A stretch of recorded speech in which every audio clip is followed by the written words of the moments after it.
Hello students, welcome back to Jeevika chemistry classes.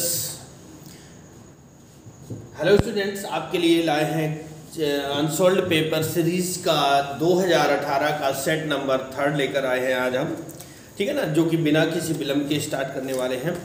और आपके लिए एक ऑफ़र ये आ रहा है कि बहुत ही जल्द 2-4 दिनों में ही आपके लिए लाइव क्लासेस शुरू होने वाली है, ठीक है ना।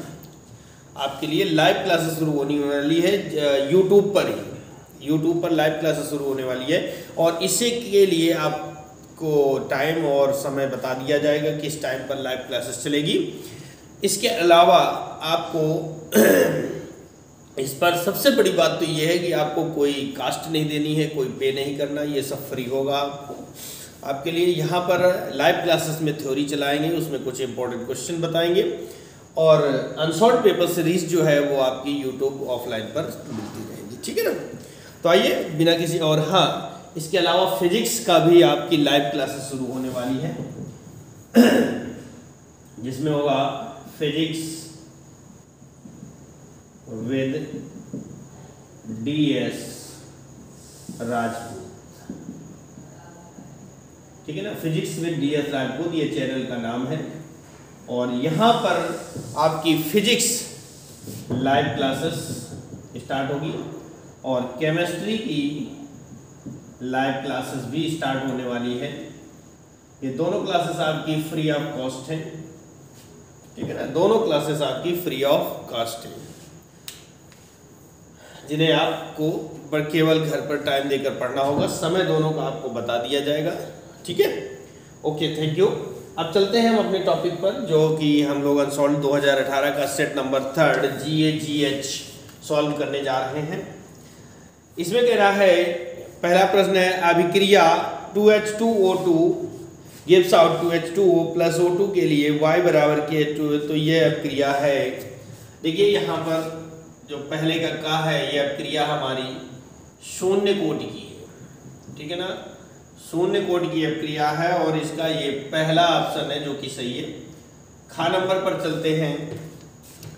अर्ध सेल का इलेक्ट्रोड विभव निर्भर करता है, अर्ध सेल का इलेक्ट्रोड विभव निर्भर करता है। नंबर 1 है धातु की प्रकृति पर, नंबर 2 है विलयन में धातु आयनों की सांद्रता पर, नंबर 3 है तापक्रम पर और नंबर 4 है इनमें से सभी। तो चौथा ऑप्शन इसका सही है, सभी पर डिपेंड करता है, ताप पर भी, सांद्रता पर भी और धातु की प्रकृति भी, नेचुरलिटी पर, ठीक है ना, दोनों पर डिपेंड करता है।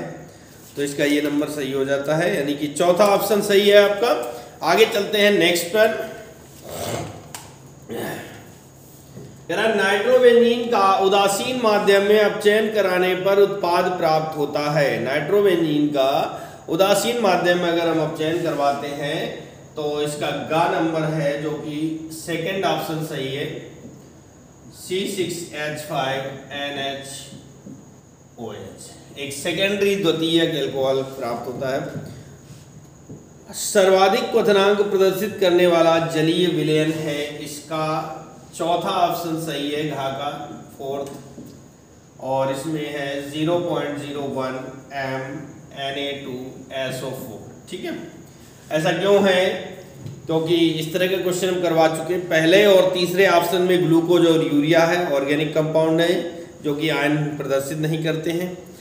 दूसरे ऑप्शन में MKNO3 है जिसमें 1 आयन बनेगा और इसमें 2 आयन बनेंगे, इसलिए ज़्यादा स्थायी, ठीक है। नंबर अंगा है कार्बोहाइड्रेट जो हमारे शरीर में रिजर्व ग्लूकोज का काम करता है। देखिए क्या होता है कि जब हमारी बॉडी में कार्बोहाइड्रेट ज़्यादा हो जाता है तो हमारी यकृत कोशिकाएं, लीवर यानी लीवर सेल्स जो है उस ग्लूकोज को ग्लाइकोजन के रूप में कन्वर्ट करके स्टोर कर लेती हैं। और जब हम भोजन नहीं करते हैं, जैसे कि व्रत वगैरह रहते हैं, तो वही लीवर कोशिकाएं उस ग्लाइकोजन को पुनः कार्बोहाइड्रेट में चेंज कर देती है और हमें एनर्जी प्राप्त होती रहती है ना। तो अंगा का आपका थर्ड ऑप्शन है, ग्लाइकोजन के रूप में स्टोर होता है, ग्लाइकोजन, ठीक है।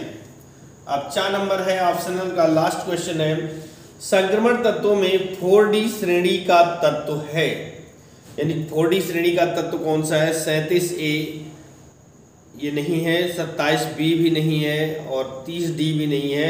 थर्ड वाला सही है, 57C। ये है संक्रमण तत्व श्रेणी का परमाणु क्रमांक के आधार पर यह ऑप्शन दिया गया है।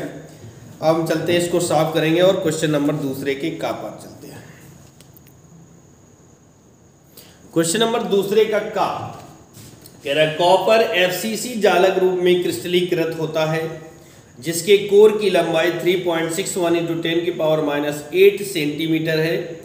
यह दर्शाइए कि गणना किए गए घनत्व के मान तथा मापे गए घनत्व 8.92 ग्राम पर सेंटीमीटर -3 में समानता है। यह आपको दिखाना है। तो आइए देखते हैं, आपका दिया गया है कॉपर FCC में है जिसमें Z बराबर 4 होगा, ठीक है, और A यानी कि भुजा की लंबाई जो दी गई है वो 3.61 ×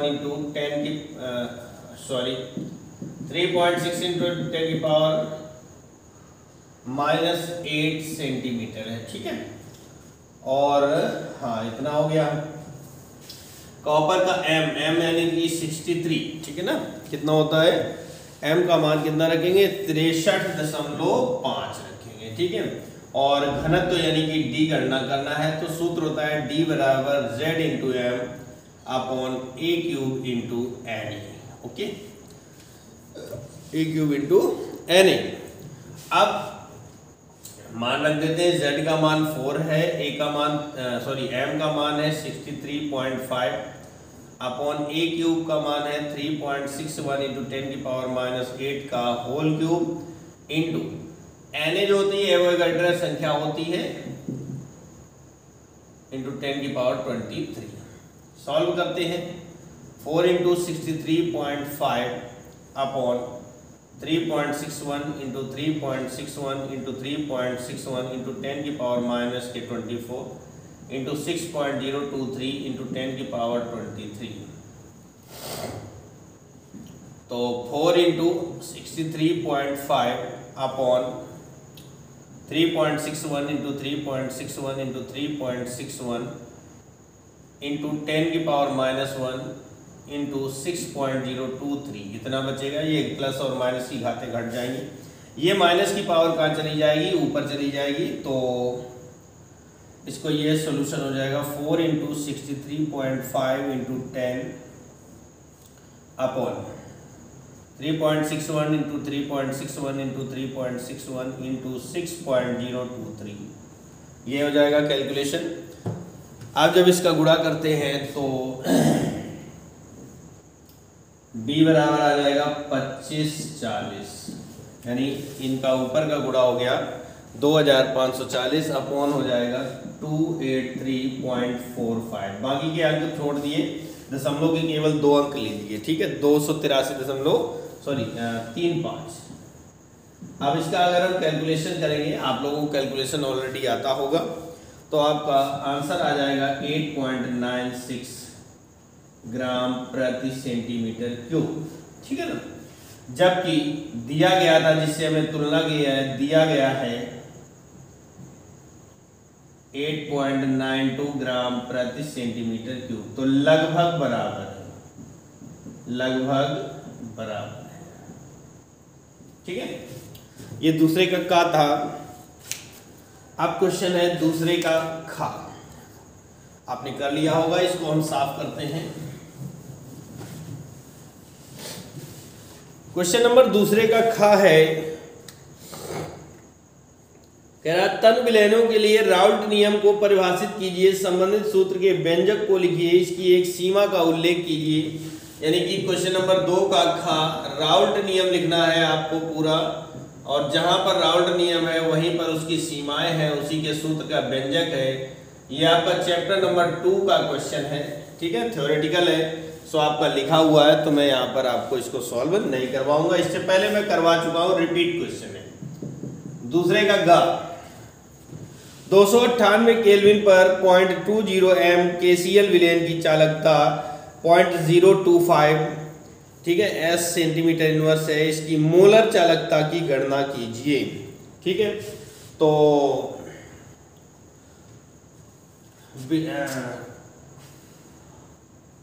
विलयन की चालकता, चालकता को हम कप्पा से लिखते हैं, कप्पा बराबर है 0.025 ग्राम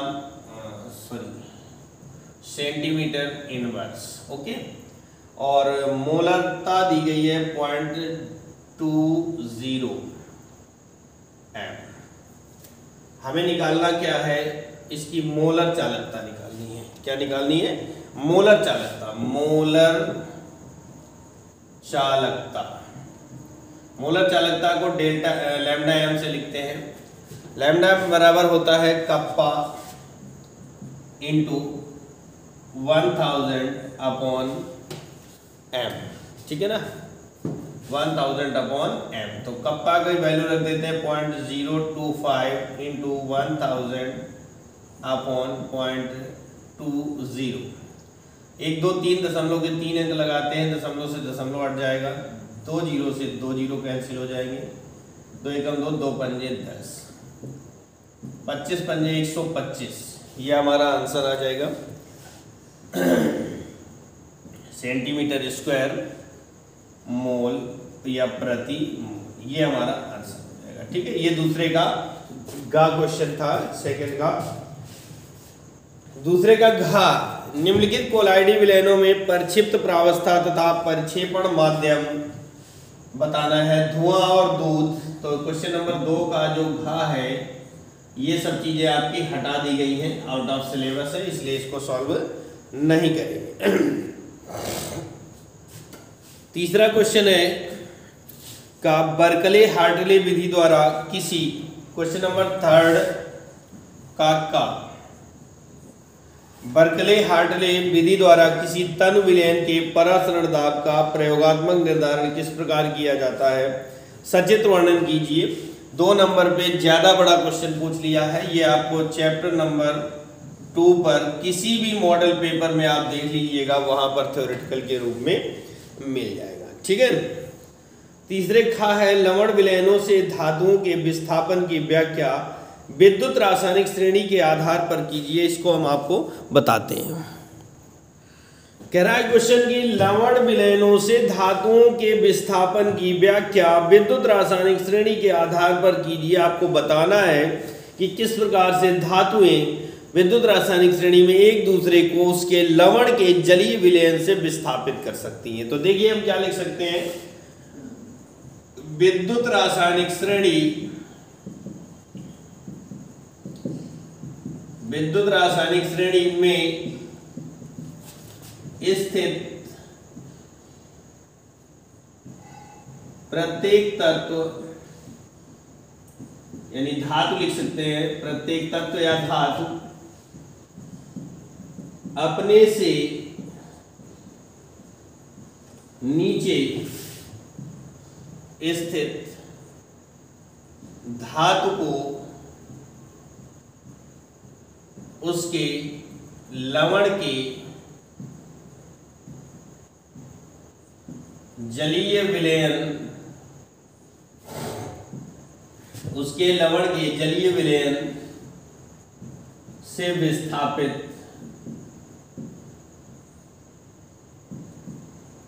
कर सकती है।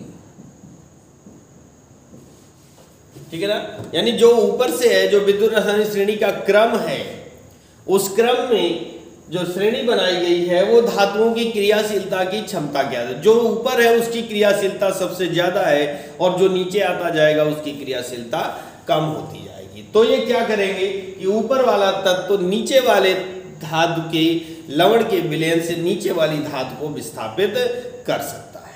ठीक है ना, जैसे कि मान लो H2SO4 है और इसकी हम क्रिया Zn से करवा दें तो ZnSO4 बन जाएगा प्लस हाइड्रोजन, ये विस्थापन हो जाएगा। ठीक है ना, क्या हो जाएगा, विस्थापन हो जाएगा। फॉर एग्जांपल हो गया, क्लियर है। ऐसा क्यों होता है, क्योंकि ऊपर वाले तत्व का मानक इलेक्ट्रोड विभव अधिक ऋणात्मक है, अतः उसकी क्रियाशीलता नीचे वाले तत्व से अधिक, ये आपका आंसर हो जाता है। ठीक है ना, क्योंकि ऊपर जो है क्रमशः ऊपर आते जाएंगे, क्रियाशीलता घटती जाएगी।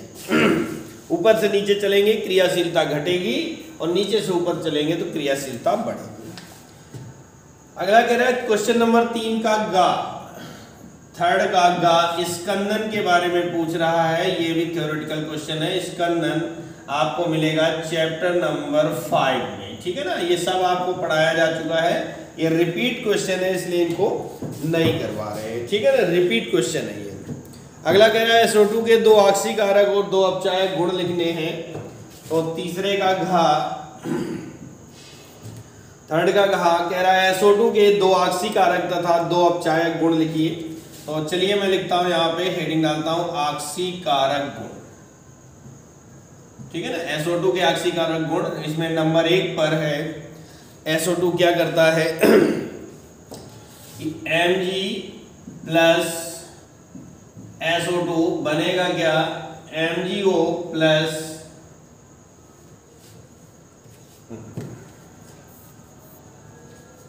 और MgS।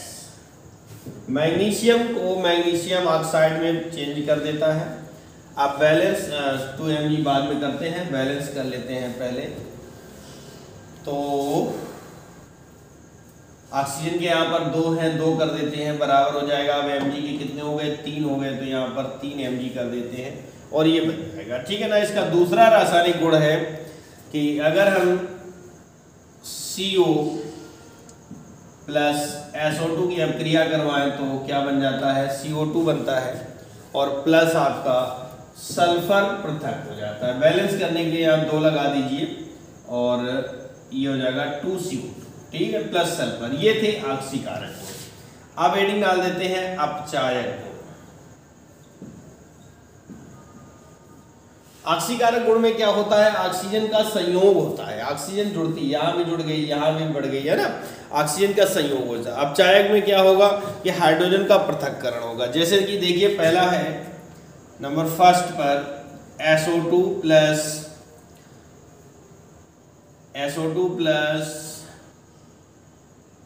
2H2O और प्लस क्लोरीन, यानी क्लोरीन के जलीय विलयन में SO2 प्रवाहित करते हैं तो H2SO4 बनता है, H2SO4 बनता है। ठीक है, और प्लस 2HCl होता है, ये होता है अपचायक गुण। ठीक है ना, नंबर 2 पर है दूसरा पॉइंट, 2 ऑक्सी कारक और 2 अपचायक गुण पूछ रहा है ना, और केवल समीकरण देना है और कुछ आपको लिखना नहीं है।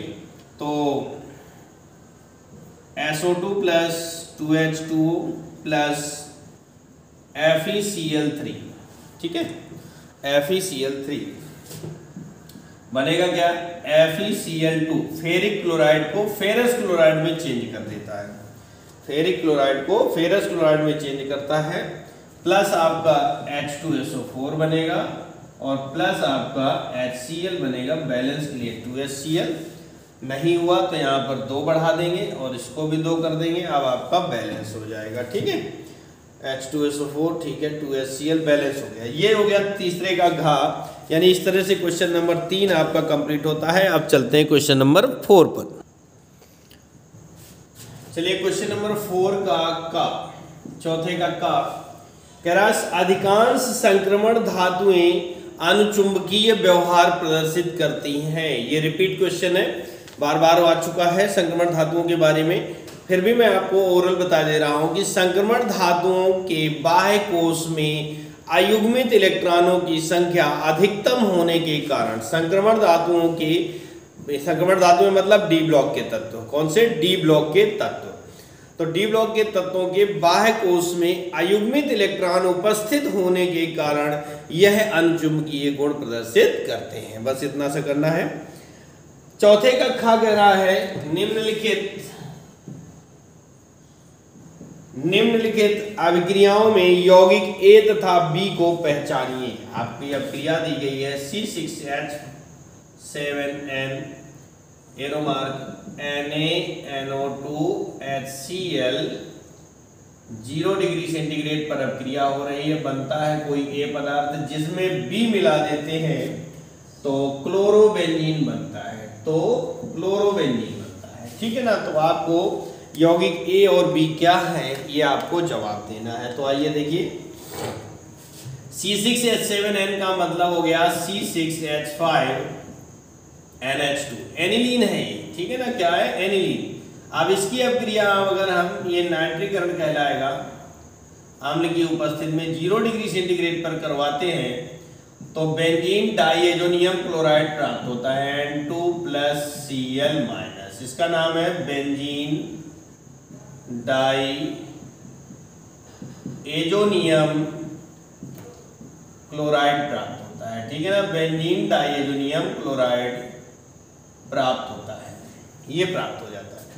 अब अगर इधर क्या प्राप्त हो रहा है, जो कि आपको देख रहे हैं कि इधर का आंसर तो दिया हुआ है कि क्लोरोबेंजीन प्राप्त होता है। ठीक है ना, तो क्या करें, यहां पर क्या मिलाएं? अगर हम बेंजीन डाइएजोनियम क्लोराइड को Cu, ठीक है ना, Cu/HCl के साथ गर्म कर दें, हीट कर दें, तो हमारा क्लोरोबेंजीन प्राप्त होता है। क्या प्राप्त हो जाता है? क्लोरोबेंजीन ऑब्टेन्ड हो जाएगा।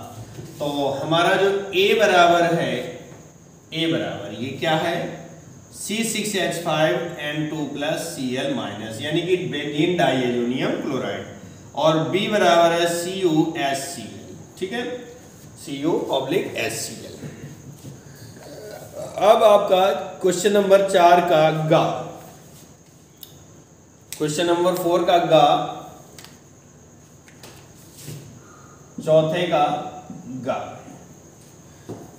कह रहा है किन्हीं दो संश्लेषित रबड़ों के नाम बनाने की विधि तथा उपयोग लिखिए। ये आपका चैप्टर नंबर 15 का क्वेश्चन है, बहुलक चैप्टर पॉलीमर का है, जो कि आउट ऑफ सिलेबस हो चुका है।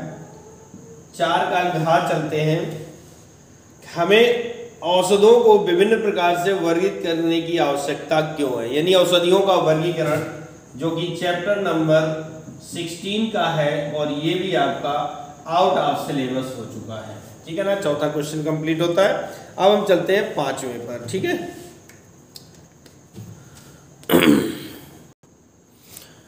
क्वेश्चन नंबर 5 का कह रहा है निम्नलिखित को समझाइए। नंबर 1 है सक्रियण ऊर्जा, नंबर 2 है ताप गुणांक। सक्रियण ऊर्जा क्या होती है? किसी भी अणु में या किसी भी यौगिक के 1 मोल में उपस्थित वह न्यूनतम ऊर्जा जिसमें वह क्रिया करना प्रारंभ कर देता है, जब क्रिया के लिए आवश्यक होती है, वो सक्रियण ऊर्जा कहलाती है। ठीक है, ये दोनों आंसर आपको चैप्टर नंबर 4 में मिलेंगे। 5वें का खा कह रहा है प्रगलन से आप क्या समझते हैं? प्रगलन प्रक्रिया में उदाहरण सहित गालक के कार्य का वर्णन कीजिए। ये चैप्टर नंबर 6 का क्वेश्चन है, जो कि पूरा चैप्टर आउट ऑफ सिलेबस कर दिया गया है, यानी हटा दिया गया है, तो इसको हम यहाँ पर सॉल्व नहीं करेंगे। अब हम चलते हैं 5वें के गा पर, क्वेश्चन नंबर 5 का गा। 5 का गा थोड़ा बढ़िया सा क्वेश्चन है, अच्छा क्वेश्चन है। उसने इस बार अभी तक आपने जितने 2020, 2019 और 2018 के 2 सेट कर चुके, जिनमें IUPAC नाम के लिए सूत्र देता था और नाम आपसे पूछता था, इस बार आपको नाम दे रहा है और आपसे सूत्र पूछ रहा है। ठीक है ना, तो आइए देखते हैं क्या होगा। कि पहला इसमें दिया है ट्राईएमीन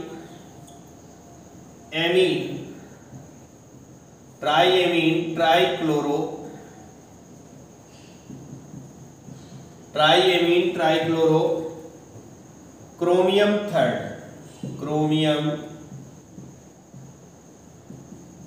ये है आपका। ठीक है ना, तो देखिए इसमें 4 चीजें छाट लेते हैं, जैसे कि पहले कर रहे थे। तो क्या छाट लेते हैं? IP बराबर, IP हमारा क्या होगा?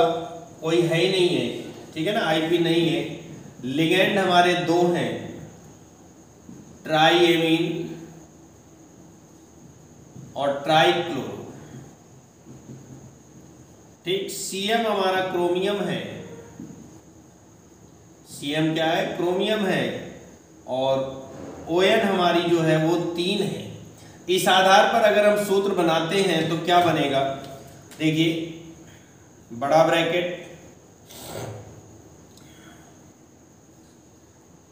सेंट्रल मेटल क्रोमियम धातु, ट्राई एमीन का मतलब है NH3 एमीन होता है का होल थ्राइस, और ट्राई क्लोरो का मतलब है Cl3। ये हो जाएगा हमारा अणु सूत्र आ जाएगा, ठीक है, अणु सूत्र जो हमें निकालना था ये आ जाएगा, ठीक है।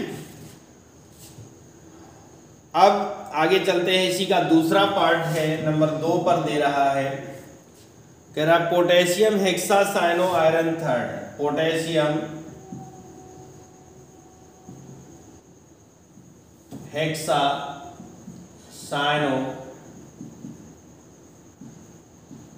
आयरन थर्ड, ठीक है।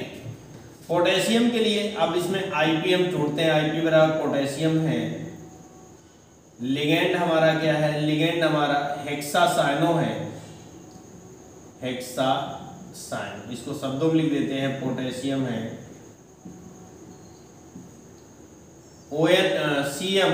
Cm हमारा आयरन यानी कि फेरस है, ठीक है, इसको हम फरेट भी लिख सकते हैं, फरेट है, और ON जो है वो 3 है।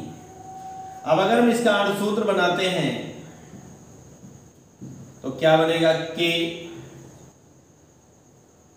और हेक्सासाइनो आयरन, आयरन के लिए Fe, साइनो माने Cn का, हेक्सा मतलब होल 6 हो जाता है। अब अगर हम इसकी ऑक्सीडेशन नंबर निकालें तो K की 1 होती है, Fe का X होता है, क्योंकि हमें 3 लानी है, ऑक्सीडेशन नंबर कितनी लानी है, 3 आनी चाहिए। X प्लस माइनस का 1 इंटू 6 इक्वल टू 0, तो 1 plus x minus 6 equal to 0, क्या बचा, x minus 5 equal to 0, x equal to 5। अब 5 आ रहा है, जबकि हमें 3 लानी, तो यहाँ पर हम K3 कर देते हैं। अगर 3 कर देंगे तो क्या हो जाएगा, 1 इंटू 3 मतलब 3 हो जाएगा, 6 में से 3 गए, 3 बचेगा, आपका आंसर कितना आ जाएगा, 3 आ जाएगा, ठीक है ना। तो इसका अणुसूत्र होगा K3FeCN का होल 6, ठीक है। आगे है आपका चौथे का घा, जो कि आगे क्वेश्चन कह रहा है, घा 5वें के घा का फर्स्ट है, कह रहा क्लोरोबेंजीन की किसी एक नाभिक स्नेही प्रतिस्थापन अभिक्रिया का रासायनिक समीकरण लिखिए, ठीक है ना। क्लोरोबेंजीन, तो क्लोरोबेंजीन का जो फॉर्मूला है वो क्या है, Cl, ठीक है ना। अगर हम इसकी अमोनिया से क्रिया करवा देते हैं, यहाँ पर Cu2O यानी क्यूप्रस ऑक्साइड उत्प्रेरक के रूप में काम करेगा, और ये काम होता है 470 केल्विन टेम्परेचर पर। इतने पर अगर हम अपक्रिया करवाते हैं तो इसका जो Cl समूह है यानी क्लोरीन हाइड्रोजन समूह है वो प्रतिस्थापित हो जाएगा, यहाँ पर आ जाएगा NH2 प्लस HCl, एनिलीन बन जाएगा, ठीक है ना। ये एक समीकरण हो गया ए। अब इसका दूसरा समीकरण देते हैं, दूसरी अपक्रिया करवाते हैं। अगर हम क्लोरोबेंजीन Cl, ठीक है ना, क्लोरोबेंजीन की क्रिया साइनो समूह से करवा देते हैं, प्लस HCN ले लें, ठीक है ना, साइनो समूह, तो क्या होगा, ये क्रिया होती है CuCN की उपस्थिति में उत्प्रेरक का काम करेगा। टेम्परेचर वही है 470 केल्विन। इतने टेम्परेचर पर अगर आप क्रिया करवाते हैं तो इसका क्लोरीन समूह प्रतिस्थापित हो जाता है और प्लस HCl आ जाता है, साइनोबेंजीन बन जाता है, साइनोबेंजीन बन जाता है, ठीक है ना। तो ये था इसका पहला आंसर। और इसका दूसरा वाला है, 5वें के घा का दूसरा है, क्या होता है जब क्लोरोफॉर्म एसीटोन के साथ क्षार की उपस्थिति में अपक्रिया करता है, तो एसीटोन यानी कि CH3CO CH3 plus chloroform CHCl3, वो भी कैसे, क्षार की उपस्थिति में, तो ये बनाता क्या है, CH3COH और CCl3 क्लोरीटोन बनाता है, बहुत बार अपक्रिया आ चुकी है, मैंने आपसे कहा था ये अपक्रिया बहुत इंपॉर्टेंट है, बहुत पूछी जाती है। ये हो गया। अब चलते हैं छठवें के का, ठीक है ना। क्वेश्चन नंबर 6 का पांचवा क्वेश्चन आपका कंप्लीट हो जाता है इस तरह से। तो ये क्वेश्चन है छठवें का कह रहा है एंजाइम क्या है, इसके दो गुणों एवं दो उपयोगों का वर्णन कीजिए। एंजाइम के बारे में पूछ रहा है और ये एंजाइम जो है आपके आउट ऑफ सिलेबस हो चुके हैं, इनको लिखने की आवश्यकता नहीं है। अथवा छठवें के का अथवा का फर्स्ट है, कह रहा है क्या होता है जब पहला है एथिल अल्कोहल पर लाल फास्फोरस एवं ब्रोमीन क्रिया करती है। एथिल अल्कोहल पर लाल फास्फोरस एवं ब्रोमीन क्रिया करती है। और दूसरा वाला है एथिल अल्कोहल और एसिटिक एनहाइड्राइड से अपक्रिया करता है। एथिल अल्कोहल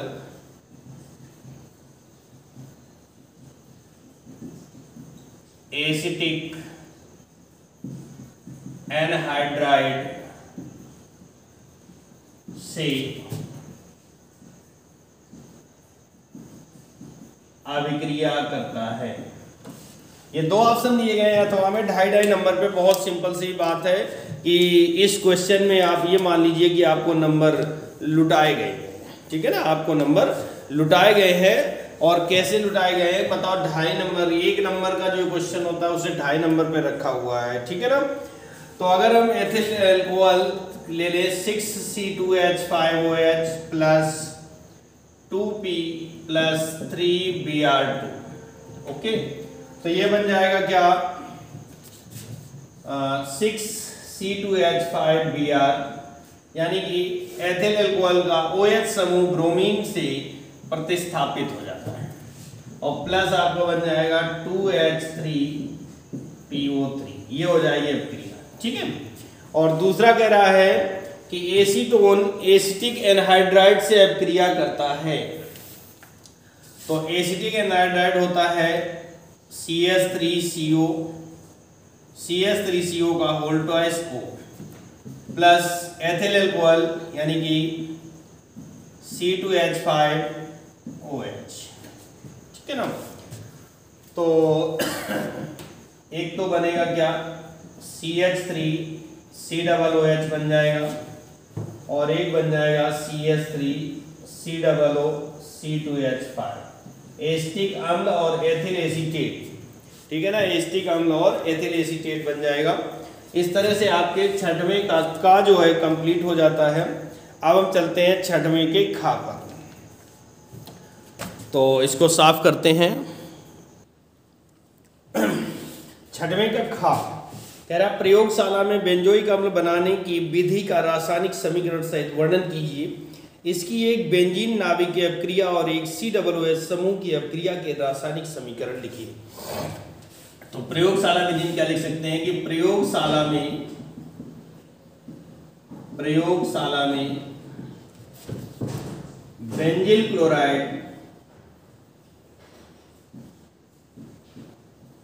बेंजील क्लोराइड का जल अपघटन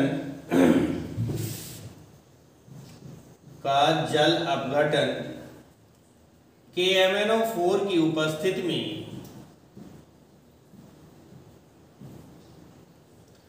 प्रयोगशाला में बेंजील क्लोराइड का जल अपघटन KMnO4 की उपस्थिति में कराने पर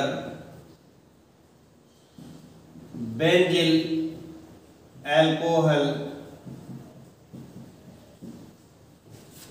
प्राप्त होता है, जो यानी बेंजील क्लोराइड का जब जल अपघटन कराते हैं सर्वप्रथम तो क्या प्राप्त होता है, बेंजील अल्कोहल प्राप्त होता है, जो ऑक्सीकृत होकर benzoic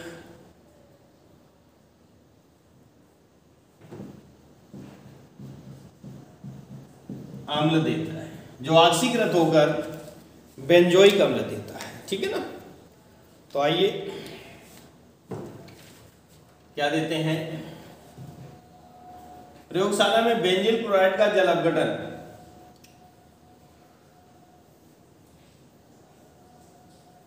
C6H5CH2Cl plus HOH KMnO4 की उपस्थिति में जल अपघटन करवाते हैं। तो ये बनता है C6H5CH2OH यानी बेंजील अल्कोहल प्राप्त हो जाता है। ठीक है ना, क्या प्राप्त हो जाता है, बेंजील अल्कोहल प्राप्त हो जाता है। अब इसका ऑक्सीकरण करवा देते हैं और ऑक्सीकरण अल्कोहल ये प्राथमिक अल्कोहल है K2Cr2O7 H2SO4 की उपस्थिति में, तो ये प्राप्त हो जाएगा C6H5COOH प्लस H2, ये हमें बेंजोइक अम्ल प्राप्त हो जाता है। ठीक है ना, बेंजोइक अम्ल प्राप्त हो जाता है। देखिए इसी में जोड़ रहा है कि इसकी एक बेंजीन नाभिक की अभिक्रिया, तो यहां पर लिख सकते हैं, हेडिंग डालेंगे नाभिक की अभिक्रिया, या करते हैं इसको नाभिकीय अभिक्रिया। ठीक है ना, नाभिकीय अभिक्रिया हम इसको डाल देते हैं। अब जब हम नाभिकीय अभिक्रिया करवाते हैं तो क्या होगा, बेंजीन ले लेते हैं, रिंग होगी। ठीक है, और बेंजोइक अम्ल COOH, ये हमारा बेंजोइक अम्ल हो गया। इसकी अगर हम इसका हैलोजनीकरण यानी कि क्लोरीन के साथ अभिक्रिया करवा देते हैं, किससे करवा देते हैं, क्लोरीन के साथ, यहाँ पर उत्प्रेरक काम करेगा, तो ये क्या बना देता है, COOH और Cl, मेटा क्लोरो बेंजोइक अम्ल। ठीक है ना, ये बन जाता है। अब अगर इसी में कह रहा है COOH समूह की अभिक्रिया देना है, तो हेडिंग डाल देंगे COOH समूह की अभिक्रिया। ठीक है ना, और अभिक्रिया करवाते हैं तो क्या होगा, देखिए COOH ये हमारा बेंजोइक अम्ल हो जाता है। इसकी अब कोई भी अभिक्रिया, मान लो हम PCl5 से ही करवा देते हैं, किससे करवाते हैं, PCl5 से, तो आपकी ये जानी मानी रिएक्शन है COCl, इसका नाम होगा बेंजोइल क्लोराइड, बेंजोइल क्लोराइड बनेगा, प्लस POCl3 और प्लस HCl। तो ये हो गई हमारी नाभिकीय अभिक्रिया और ये हो गई COOH समूह की अभिक्रिया। क्वेश्चन नंबर 6 का खा कंप्लीट होता है। अब इसके अथवा पर चलते हैं। ठीक है ना, तो आइए, छठवें के खा का अथवा कह रहा है, प्रोपेनोइक अम्ल से एथिलेमीन बनाने की अभिक्रिया का नाम तथा संबंधित समीकरण लिखना है। प्रोपेनोइक अम्ल से एथिलेमीन बनाना है, तो प्रोपेनोइक अम्ल का सूत्र होता है C2H5COOH, या इसको ऐसा ना लिखे तो ऐसा लिख सकते हैं CH3CH2COOH, प्रोपेनोइक अम्ल हो गया। इसकी क्रिया अगर हम हाइड्राजोइक अम्ल से करवा देते हैं, किससे करवाते हैं, हाइड्राजोइक अम्ल से करवाते हैं, तो एथिलेमीन प्राप्त होता है CH3CH2NH2। ठीक है ना, CH3CH2NH2 प्राप्त हो जाता है, प्लस आपका CO2 होगा और प्लस आपका N2। अब ये अभिक्रिया है कौन सी, इसका नाम पूछ रहा है, तो ये सिमिट अभिक्रिया है। कौन सी है, सिमिट अभिक्रिया है, ये हमारी सिमिट अभिक्रिया। ठीक, तो ये आपका छठवें के खा का पहला कंप्लीट होता है, जो 2.5 नंबर का क्वेश्चन है। इसी में कह रहा है फ्रैंकलैंड अभिक्रिया का रासायनिक समीकरण लिखिए, फ्रैंकलैंड अभिक्रिया, है ना। इसके बारे में कह रहा है, इसका फ्रैंकलैंड अभिक्रिया का रासायनिक समीकरण लिखिए, ओनली समीकरण लिखना है। तो देखिए फ्रैंकलैंड अभिक्रिया क्या होती है, RX प्लस, मान लीजिए Zn प्लस XR। ठीक है, तो इसका इतना भाग निकल जाता है, ओके, यानी एल्केन बनता है। क्या बनता है, एल्केन।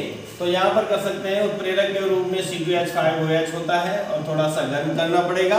अभिक्रिया की डेफिनेशन क्या लिख सकते हैं, जब किसी एल्किल हैलाइड की क्रिया किसी धातु के साथ कराते हैं तो एल्केन प्राप्त होता है, तो एल्केन प्राप्त होता है। ठीक है ना। फॉर एग्जाम्पल ले लेते हैं, मान लो कि हमने ले लिया CH3 Br plus Zn plus Br CH3। तो C2H5OH अभिक्रिया वही टेम्परेचर और बन जाएगा CH3 यानी एथेन बनता है, ये एल्केन, ठीक है ना। प्लस आपका बन जाएगा ZnBr, ये ठीक है ना। तो ये हो गई फ्रेंड 6वें कक्षा का अथवा कंप्लीट होता है। अब हम चलते हैं 7वें के का पर। क्वेश्चन नंबर 7 का है, कह रहा शीश कक्ष विधि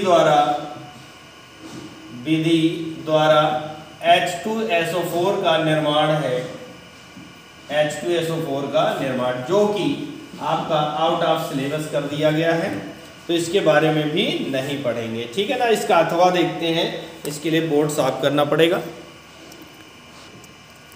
चलिए देखते हैं 7वें के का अथवा का फर्स्ट है, कह रहा है निम्नलिखित को बनाने की विधि लिखना है, आवश्यक समीकरण भी देना है।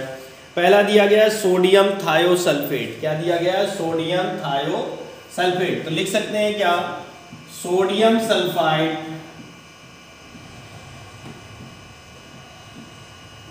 Na2SO3 हो गया, ठीक है ना। क्या हो गया? Na2SO3। सोडियम सल्फाइड के विलयन को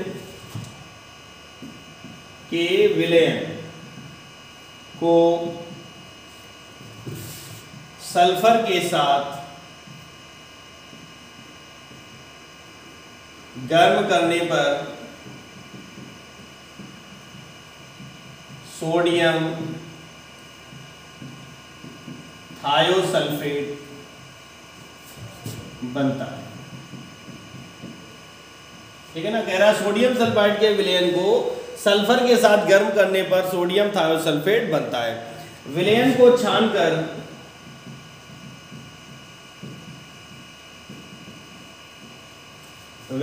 छानकर उसका क्रिस्टलन करने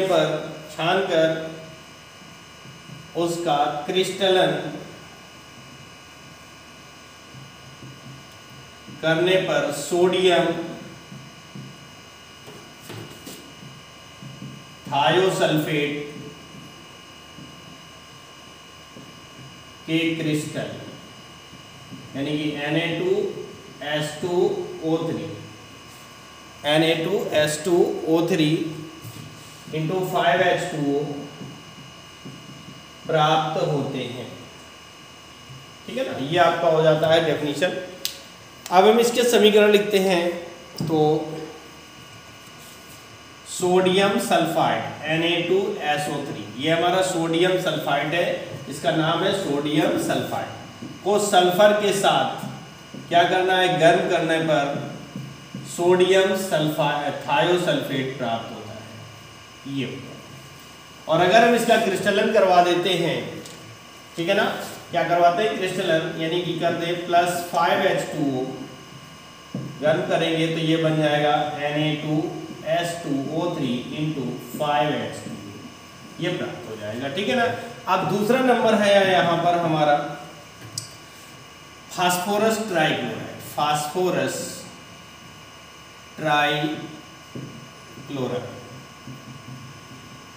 दूसरी हेडिंग है हमारी फास्फोरस ट्राइक्लोराइड। तो इसके बारे में क्या लिख सकते हैं?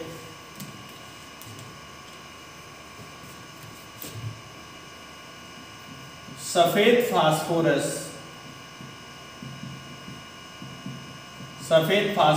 साधारण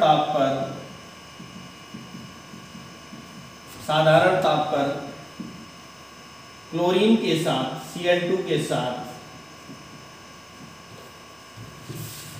स्वतः जलकर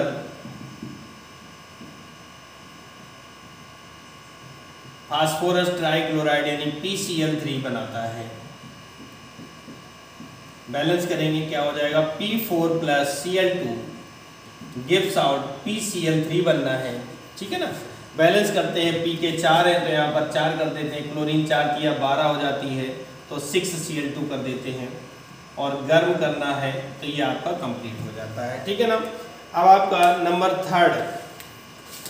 तीसरा पॉइंट है आपका, इसमें दिया गया है, क्या है third point? Xenon tetrafluoride. Heading है हमारी जीनॉन टेट्राफ्लोराइड, ठीक है ना, ज़ीनॉन टेट्राफ्लोराइड। सूत्र होता है XeF4। क्या ऐसे बनेगा, देखिए ज़ीनॉन और फ्लोरीन का 1:5 का मिश्रण, यानी लिख सकते हैं ज़ीनॉन और फ्लोरीन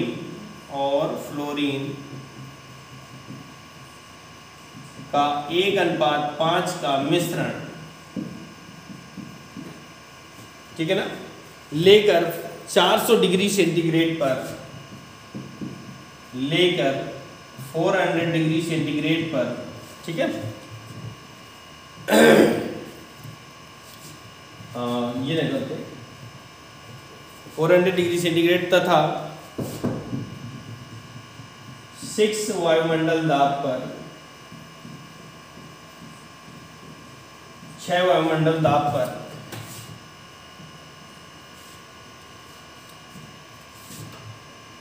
ज़ीनॉन टेट्राफ्लोराइड प्राप्त होता है। अब क्रिया लिखते हैं Xe + 2F2, 400 degree centigrade temperature है और 6 एटमॉस्फेयर का प्रेशर है, तो ये बन जाएगा HCF4, ये हमारा हो जाता है। तो ये 7वें का अथवा कंप्लीट हो जाता है। अब चलते हैं 7वें के खा पर। तो 7वें का खा का अथवा और 7वें का खा सॉल्व करना है। उससे पहले मैं आपको एक बार फिर से याद दिला दूं कि आपकी बहुत जल्द ही लाइव क्लासेस शुरू होने वाली है और लाइव क्लासेस आपकी बिल्कुल फ्री होगी, जिसमें थ्योरी और कुछ इंपॉर्टेंट क्वेश्चन आपको कराए जाते रहेंगे समय समय पर। उसकी टाइमिंग आपको बता दी जाएगी और अनसॉल्व्ड पेपर आपका जो चल रहा है वो सीरीज के रूप में आपका कंफर्म ऑफलाइन यूट्यूब पर चलता रहेगा। 7वें का खा कह रहा है न्यूक्लिक अम्ल के नाम क्या होते हैं, आपको पता है न्यूक्लिक अम्ल 2 प्रकार के होते हैं, DNA और RNA। इनमें अंतर क्या होता है, इनके जैविक कार्य क्या है, ये सब आपको चैप्टर नंबर 14 में मिलेगा। अथवा में कह रहा मोनोसैकेराइड क्या होते हैं, डाइसैकेराइड का नाम लिखना है। डाइसैकेराइड का नाम जैसे कि सुक्रोज होता है, जानी मानी है, जो आपके घर में चीनी के रूप में प्रयोग होती है। ग्लूकोज में 5 वैध समूह की उपस्थिति, ये सब रिपीट क्वेश्चन है, सब बार बार पूछे जा चुके हैं, इसलिए इनको आगे नहीं बताते हैं और यहीं तक रखते हैं। इस तरह से हमारा आज आपका 3rd सेट कंप्लीट होता है। मिलते हैं अगले सेट पे, तब तक के लिए नमस्कार, जय हिंद और बने रहिए। अच्छी तैयारी के लिए अब आप देख लीजिएगा कि स्कीम और डेट फाइनल हो चुकी है, जुलाई में आपके एग्ज़ाम होने हैं। तो भैया मैंने आपसे यही बार बार बोला था कि एग्ज़ाम तो होगा, एग्ज़ाम तो आपको देना ही पड़ेगा, फिर ठीक है, लेकिन आपने मेहनत नहीं की, कोई बात नहीं, अभी भी समय है, आप तैयारी पर आ जाइए और बने रहिए जीविका केमिस्ट्री क्लासेस पर। धन्यवाद, जय हिंद।